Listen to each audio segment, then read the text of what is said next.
तो ये बोले झंडा ले लो। झंडा मैं नहीं लेना चाहता, मेरे पास पैसे ही नहीं है। बेचारा 10 रुपए की दाढ़ी तो मुश्किल करता है, तो 20 रुपए झंडे कहाँ से लाएगा ये। पैसे नहीं थे मेरे पास, ये झंडा दे दिया, अभी 5 किलो राशन काट लिया इसने। और मैं फ्लैग की इज्जत करता हूँ सर, इंडियन हूँ मैं। जिन लोगों को इसकी फ्लैग की इज्जत कहीं नहीं पता सर, वो उसकी कीमत क्यों लगा रहे हो? वैसे गांव वाले सारे ले चुके हैं जी, जिसने लेना, जिसने एतराज था उनसे हमने कहा अभी 20 रुपए का झंडा है, सरकार का ऊपर से ऑर्डर है और नहीं देंगे तो भी राशन है, उनको कह दो भी राशन नहीं है, आपने झंडा तो लेना पड़ेगा जी। लेकिन आपने सोचा है क्या है देशभक्ति? क्या झंडे फहराने से देशभक्ति साबित हो जाती है? क्या डीपी लगाने से देशभक्ति साबित हो जाती है?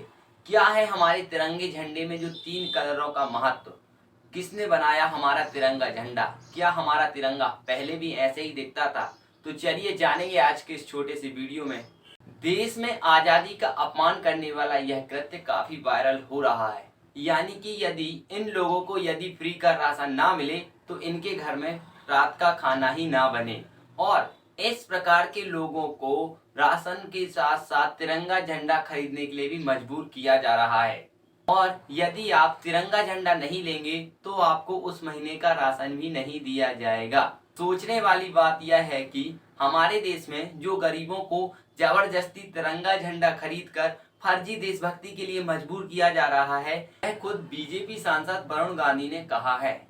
पहले हम कागज कपड़े से बने हुए तिरंगे का उपयोग किया करते थे, लेकिन वर्तमान में मोदी सरकार ने उसमें कुछ रूल में परिवर्तन किया और पॉलिएस्टर से बने हुए तिरंगे का उपयोग को मंजूरी दे दी, जिसके चलते बहुत बड़े बड़े उद्योग लग गए तिरंगे के, और एक तिरंगे का व्यापार टाइप में देखने को मिल रहा है। पहले जब कागज और कपड़े के बनते थे तो छोटे छोटे कुटीर उद्योग चलते थे, उनसे उनका घर पालन हो जाया करता था। लेकिन अभी बड़े बड़े बहुत उद्योगपति तिरंगे झंडे बनाने लगे हैं और उनका बहुत बड़ा व्यापार फलता फूलता जा रहा है। प्रधानमंत्री मोदी ने अपनी डीपी, अपने घर, अपने ऑफिस और जहां भी आप लोग रहते हैं वहां पर तिरंगा झंडा लगाने की बात कही थी। क्या दिखावे से देशभक्ति हो सकती है, या फिर डीपी में तिरंगा लगाने से देशभक्ति हो सकती है? तो चलिए समझते हैं हम आखिर तिरंगे का महत्व क्या है, उसके अंदर जो कलर पाए जाते हैं उनका महत्व क्या है, और इसका विकास किस प्रकार हुआ।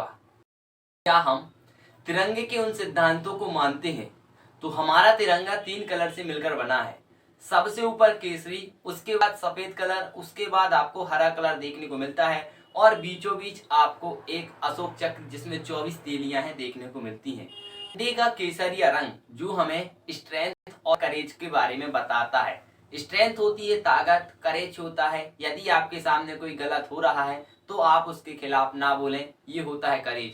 हमारे देश में बहुत बड़ी बड़ी हस्तियां हैं जो केसरी मूवी बनाएंगी लेकिन देश के लिए कुछ नहीं बोलेंगी, और भी बहुत सारी हस्तियां हैं यदि वो एक शब्द बोल दें तो देश की सरकारें भी गिर सकती हैं। उन्हें तो केवल अपने जुआ केसरी से मतलब होता है।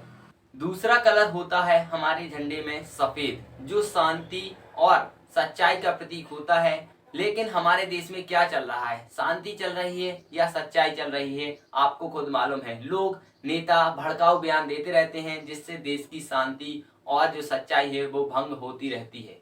और झंडे का तीसरा कलर होता है हरा, जो हमारे देश में उत्पादकता और देश की हरियाली और कृषि को दर्शाता है। लेकिन आपको मालूम होगा कि हमारे देश में किसानों के साथ किस प्रकार का व्यवहार किया जा रहा है।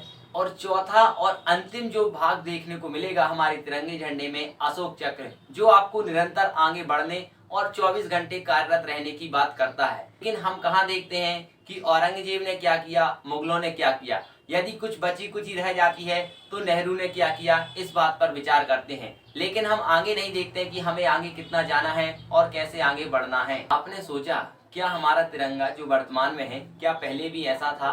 तो ऐसा पहले नहीं था। सन 1906 में सबसे पहले हमारा तिरंगा बनाया गया था। उसके बाद इसको मैडम कामा ने कुछ रिनोवेल करके 1907 में इसको बनाया। उसके बाद एनी बेसेंट ने इसको 1917 में बनाया। उसके बाद कांग्रेस ने वर्ष 1921 में इसको बनाया, और फिर उसके बाद गांधी ने इसमें कुछ परिवर्तन करने की बात करी, और फिर इसके बाद जो 1931 में तिरंगे को बनाया गया, और फाइनली 1947 में पिंगाली वेंकैया के द्वारा हमारे तिरंगे को फाइनली क्या कर दिया गया, एक अलॉट कर दिया गया कि हमारा तिरंगा इस प्रकार का होगा। तो हमारे तिरंगे में टोटल 6 प्रकार के परिवर्तन किए गए थे जो आपको दिखाई दे ही रहे होंगे। 15 अगस्त को आपके घर तिरंगा तो पहुंच ही जाएगा, और यदि नहीं पहुंचा तो आपके घर राशन नहीं पहुंचेगा। और हम लोग तिरंगा लेंगे तो या तो घर पर बना हुआ तिरंगे का इस्तेमाल करेंगे, या फिर रेड लाइट पर जो गरीब बच्चे तिरंगे बेचते हैं उनसे तिरंगा खरीदेंगे, जिससे उन गरीबों का कुछ भला तो हो ही जाएगा।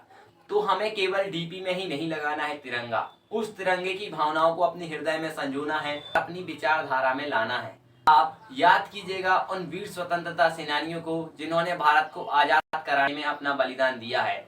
आप याद कीजिएगा उस तिरंगे झंडे के विकास को। आप याद कीजिएगा हमारे भारतीय संविधान को, जिसने भारत को 70 वर्षों में ग्लोबल पावर बनाया है। आप याद कीजिएगा उस धर्मनिरपेक्ष भारत को, जहां पर हिंदू मुस्लिम सिख ईसाई साथ में रह के अपना त्योहार मनाते हैं और भारत को आगे बढ़ाने में योगदान देते हैं। आप याद कीजिएगा हमारे देश की स्ट्रेंथ को, और आप याद कीजिएगा उस हर एक भारतीय को जिसने हमारे देश को आगे बढ़ाने में अपना एक अंश भी योगदान दिया है। तो मुझे उम्मीद है कि आप लोग इस बार का आजादी का अमृत महोत्सव और स्वतंत्रता दिवस बहुत अच्छे से मनाएंगे। तो बहुत बहुत धन्यवाद। उम्मीद है आप हमें जहां भी देख रहे होंगे फॉलो, लाइक, शेयर, सब्सक्राइब जरूर करेंगे। तो एक बार फिर आप सभी को रक्षाबंधन और स्वतंत्रता दिवस की बहुत बहुत शुभकामनाएं। जय हिंद।